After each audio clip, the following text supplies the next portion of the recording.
சகயாத்ரி மலைகளின் அந்த அமைதியான சரிவுகள் மராட்டிய பெருமையின் எதிரொலி அந்த மண்ணையே அதிரச் செய்த இடம். அங்குதான் தானாஜி மாலுசரே ஒரு சில வீரர்களை கொண்டு ஒட்டுமொத்த முகலாய அதிகாரத்தையே உலுக்கினார். அப்போது கொண்டானா என்று அழைக்கப்பட்ட சின்ஹாகாட் கோட்டை முகலாயர் வசம் இருந்தது.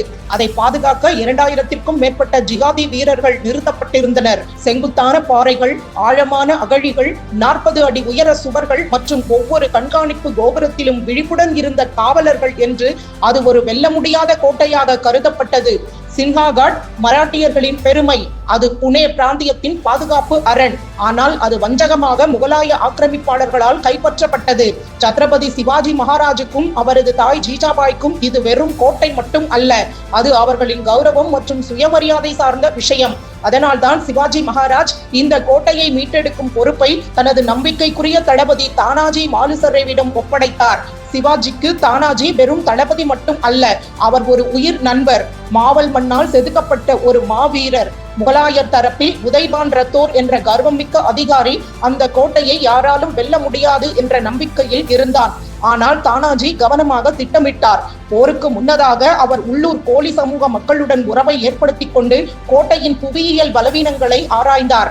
எதிரி கனவிலும் நினைக்காத ஒரு பாதையை தானாஜி தேர்ந்தெடுத்தார். இருளை பயன்படுத்தி செங்குத்தான டோங்கிரி பாறை வழியாக கோட்டைக்குள் ஏற முடிவு செய்தார். 1670 பிப்ரவரி 4ஆம் தேதி கடும் குளிரான அந்த நள்ளிரவில் சுமார் 300 மராட்டிய வீரர்கள் மேலே ஏற தொடங்கினர். ஆனால் விதி வேறொரு கணக்கு போட்டிருந்தது. கயிறு அருந்ததால் வெறும் 50 வீரர்கள் மட்டுமே கோட்டை சுவரை அடைய முடிந்தது. அவர்களுக்கு முன்னால் 1800க்கும் மேற்பட்ட முகலாய வீரர்கள் நின்றிருந்தனர். கோட்டைக்குள் நுழைந்தவுடன் மராட்டியர்களின் வாள்கள் மின்னல் வேகத்தில் சுழன்றன.